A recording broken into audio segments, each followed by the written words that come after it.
Innal hamdalillah nahmaduhu wa nasta'inuhu wa nastaghfiruh wa na'udzu billahi min shururi anfusina wa min sayyiati a'malina. Man yahdihillahu fala mudilla lahu wa man yudlil fala hadiya lahu. Asyhadu an la ilaha illallah wahdahu la syarika lahu wa asyhadu anna Muhammadan abduhu wa rasuluh. Allahumma shalli ala Muhammadin wa ala ali Muhammad kama shallaita ala Ibrahim wa ala ali Ibrahim innaka Hamidum Majid. Allahumma barik ala Muhammadin wa ala ali Muhammad kama barakta ala Ibrahim wa ala ali Ibrahim innaka Hamidum Majid. Wa ba'du. Ikhwani al-kiram, kita lanjutkan tanda-tanda kiamat kecil dari kitab Nihayatul Alam.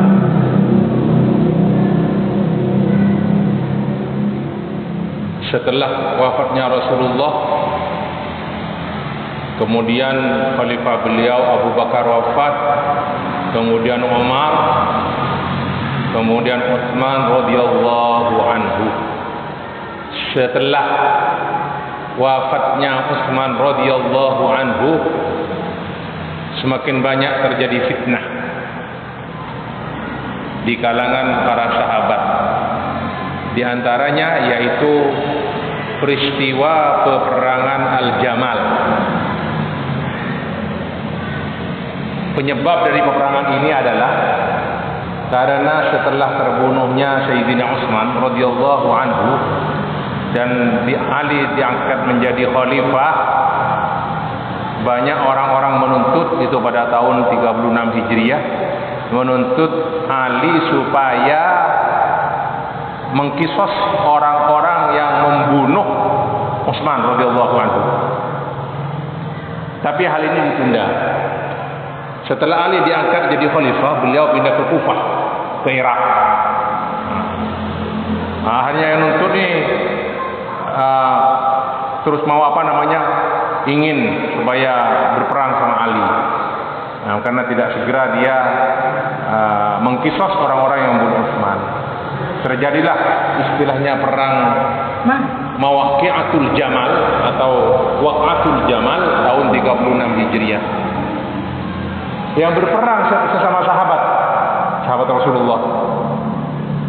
Satu pihak dari Ali sebagai khalifah yang keempat, Ali bin Abi Thalib, itu dibantu dengan pasukannya, diantaranya Ammar bin Yasir, Al-Ashqar An-Nakhai, Abdullah bin Abbas dan Muhammad bin Abi Bakar. Sementara dari pihak yang menuntut Ali itu segera mengkisos pembunuh Utsman adalah Zubair ibn Al-Awwam bersama Thalhah ibn Abdillah. Itu jadi pasukan Ali bersama pasukan mereka ini. Di antaranya juga yang membantu Thalhah atau yang menjadi dikomandoi oleh Aisyah binti Abi Bakrin. Jadi Aisyah istri Rasulullah juga bersama Thalhah bersama Zubair bin Al-Awwam. Singkat cerita, dari peperangan Mawaqi'atul Jamal ini Ali mendatangkan kekuatan sebanyak 20.000 orang bala tentara. Sementara Aisyah atau Thalhah atau Zubair membawa pasukan sebanyak 30.000 orang.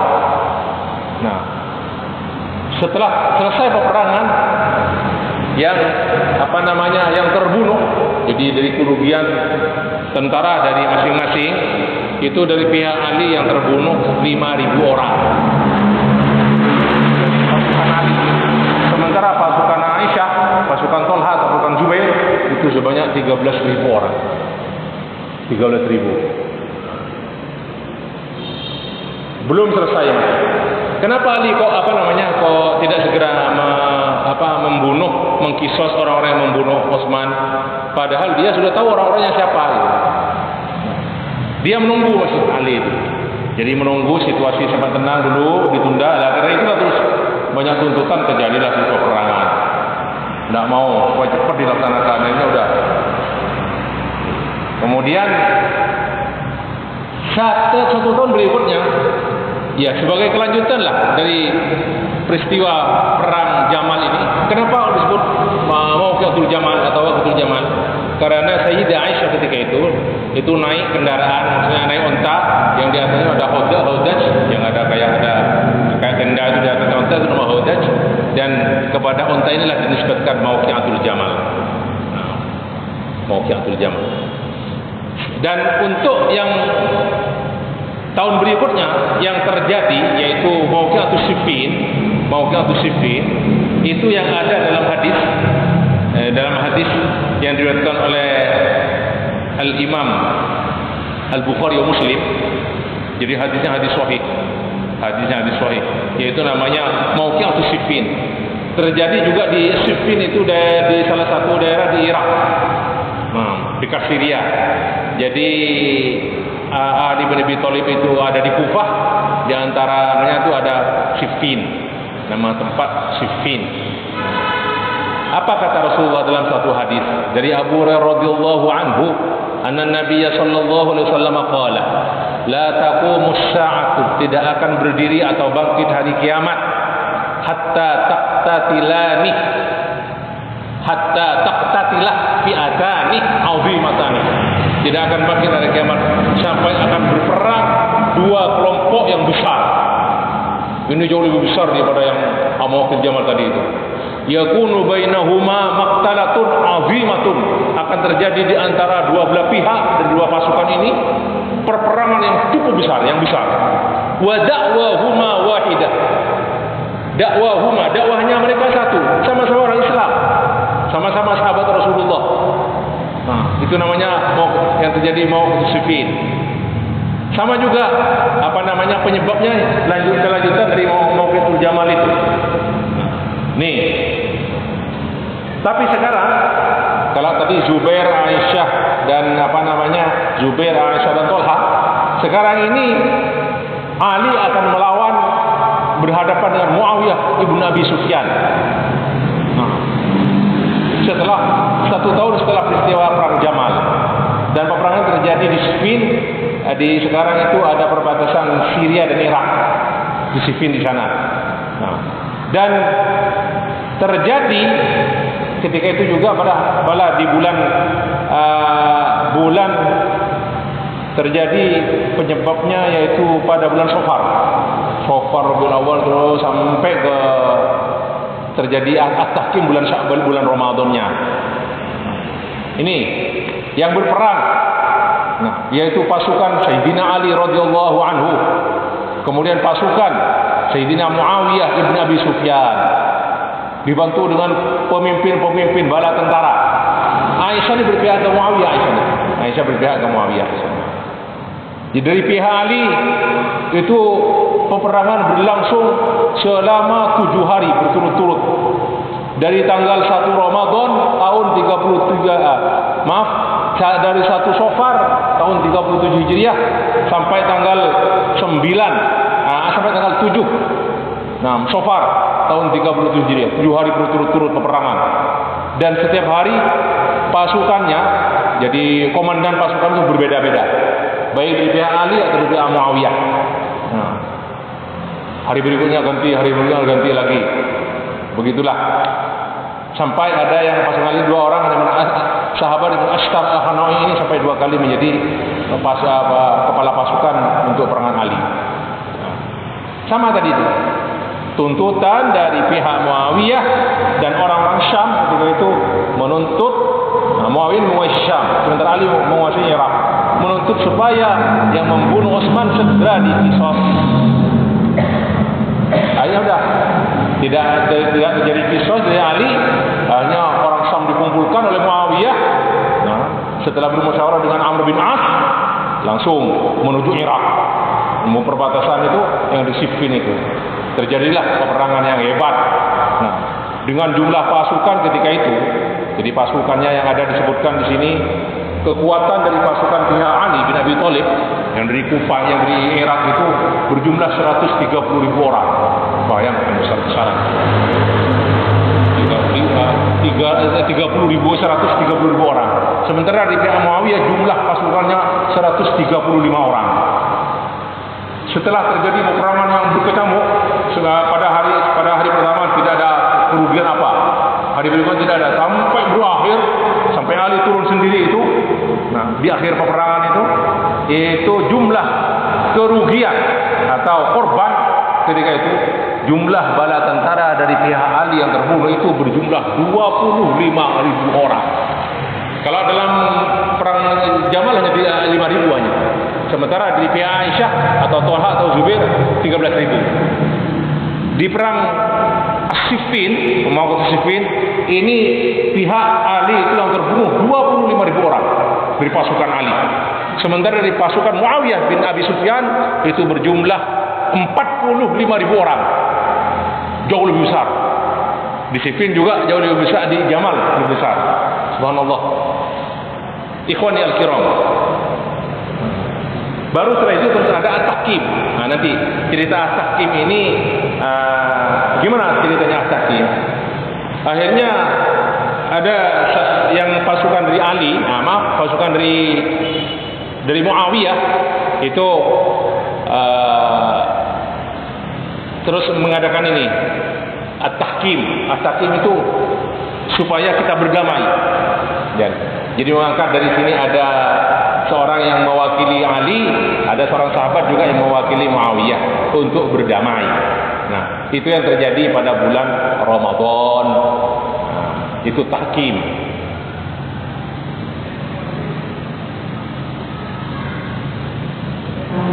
Bertemu untuk damai dan tidak ada lagi peperangan. Betul, damai setelah itu. Nah, setelah itu terus terjadi lagi terus ada orang yang menentang Ali juga. Jadi enggak setuju dengan Ali karena dia itu setuju dengan permintaan dari Muawiyah. Baik. Sebelum itu saya sampaikan dulu di sini bagaimana kita menyikapi sikap para sahabat ini terjadi peperangan antara sahabat.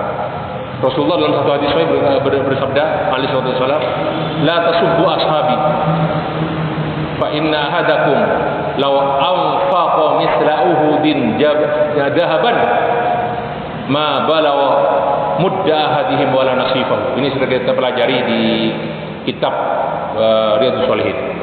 Janganlah kamu mengejek, menghina, mencaci sahabat-sahabatku. Semua yang berperang sahabat-sahabat Rasulullah. Seandainya satu di antara kamu, ini ditujukan kepada saya sahabat, termasuk kepada kita, kalau menafkahkan sebesar gunung Uhud berupa emas, dinafkahkan di jalan Allah, pahala dari sedekah itu tidak sampai 1 mud dari amal soleh seorang sahabat. Ahad, ma balagha mudda ahadin, satu orang sahabat tidak sampai bayangkan sebesar gunung Uhud emas disedekahkan oleh kita, oleh saya, itu tidak satu mudnya, wala nasifah, dan juga tidak separuhnya. Jadi tidak boleh. Terus apa kata Ahlussunnah wal Jamaah? Kita cukup diam saja, itu sudah hasil ijtihad mereka. Sudah. Yang benar ijtihadnya dapat 2 pahala, yang salah masih dapat 1 pahala.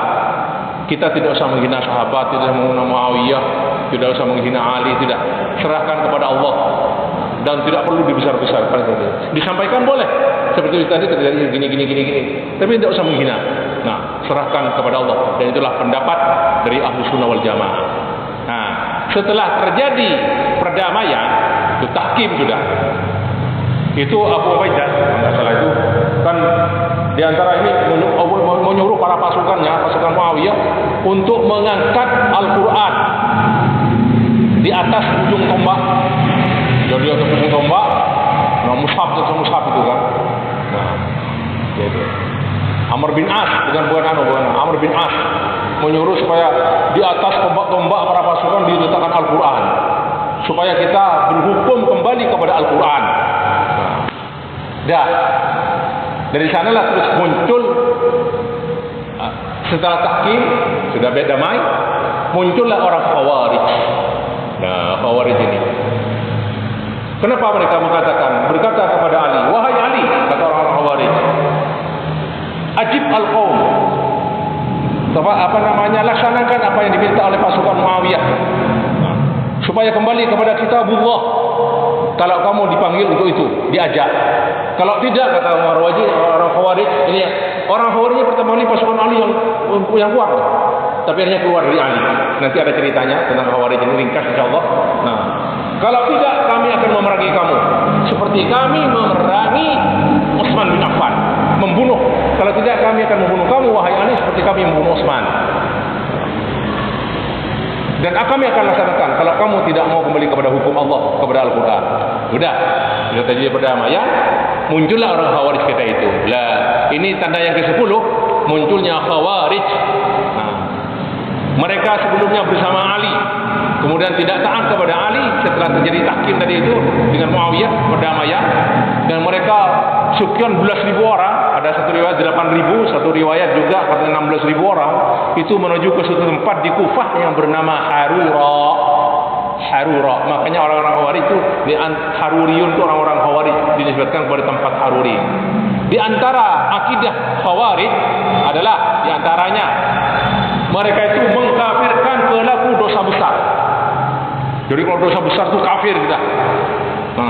Dan tidak ada surganya. Tidak ada surganya. Dosa besar tidak bertaubat, kafir. Peminum khamr, pezina, pencuri, kekal dalam api neraka.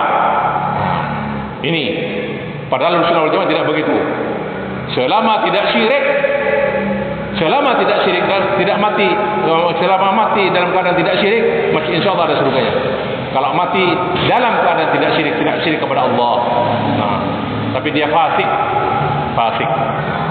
Apalagi masih ada, selama masih ada la ilaha illallah. Kemudian mereka juga mengkafirkan Ali dan Muawiyah. Ali dan Muawiyah semuanya kafir, sehingga semua sahabat dikafirkan. Kecilannya berapa orang saja yang bisa dihitung dengan jari. Pokoknya yang ridho dengan perdamaian itu, tahkim itu dianggap kafir oleh mereka. Kemudian mereka di antara akidah orang Khawarij itu, yaitu keluar sampai sekarang ini, keluar dari negara, dari pemimpin-pemimpin negara, baik negara Islam seperti Saudi itu kan, yang melakukan kefasikan, padahal mereka belum tentu kafir.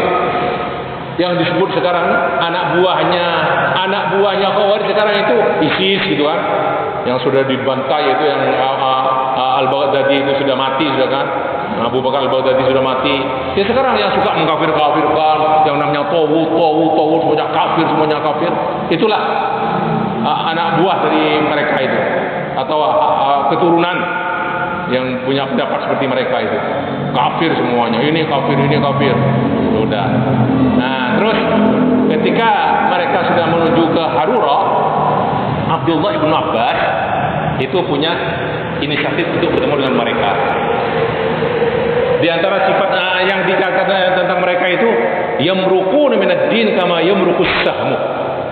Orang-orang Khawarij itu keluar dari agama seperti tembusnya anak panah dari yang lemparannya. Jadi seandainya ada kelinci kena sasaran panah, keluar lagi. Tidak ada apa-apanya, tidak ada bekas ini. Nah, nanti ada keterangan di sana. Ini hadisnya. Hadis sahih. Muttafaq alaih.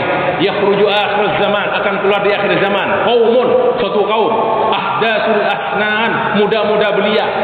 Sufahaul ahlam, tapi mereka bodoh-bodoh. Yaqra'una al-Quran la yujawizu tarakiyahum. Mereka ahli baca Al-Quran, tapi Qurannya itu tidak sampai ke tenggorokan mereka. Tidak memahami. Wa man lam yahkum bima anzalallah fa ulaikumul kafirun. Pokoknya yang tidak berhukum dengan yang diturunkan Allah, orang kafir. Langsung cap kafir semuanya. Yaquluna min qawli khairil bariyah. Mereka berdalil dengan hadis. Nah, qaulu khairil bariyah Rasulullah. Tapi mereka tidak mengerti. Yamruquna minad din kama yamruqus sahmu minal ramyah. Jadi mereka itu diterangkan di sini keluar ini seperti ada makna itu. Jadi ada anak panah kena kelinci kan, itu tidak kelihatan darah, tidak ada apa, sudah tidak berbekas mereka itu. Mereka ahli ibadah. Dan tokoh mereka pertama Dzul Khuwaisirah, yang mau dibunuh oleh baginda Rasulullah sallallahu alaihi wasallam, oleh Sayyidina Ali, oleh Sayyidina Umar, tapi dilarang oleh Rasulullah. Nah, Rasulullah izinkan saya. Ketika dia berkata, Rasulullah ketika itu membagi pembagian harta gitu kan kepada beberapa sahabat. Terus datanglah Dzul Khuwaisirah ini. Dia berkata, "I'dil ya Rasulullah." Berbuat adil ya Rasulullah. Akhirnya apa kata Rasulullah? "Wailah, celaka kamu. Wa man ya'dil idza lam a'dil." Ini ada potongan-potongan kan belum sih. "Wa man ya'dil idza lam a'dil." Siapa lagi yang beradil kalau bukan saya, kata Rasulullah. Akhirnya, "Khibta wa khusirta illam akun adil." Kamu itu rugi, kamu gagal kalau aku tidak adil, kalau aku tidak adil. Berkata Umar, "Izinkan Rasulullah untuk membunuh, untuk memotong, untuk lehernya." "Da'hu, biarkan dia wahai Umar, fa innalahu ashaban." Dia akan punya banyak teman-teman. "Yahqiru ahadukum salatahu ma'a salatihim." Salah satu dari kalian dibandingkan salat mereka itu akan menghina salatnya. Kalah salat kita itu. Wa siyamahu, masih mereka ahli puasa. Yaqra'una al-Qur'an.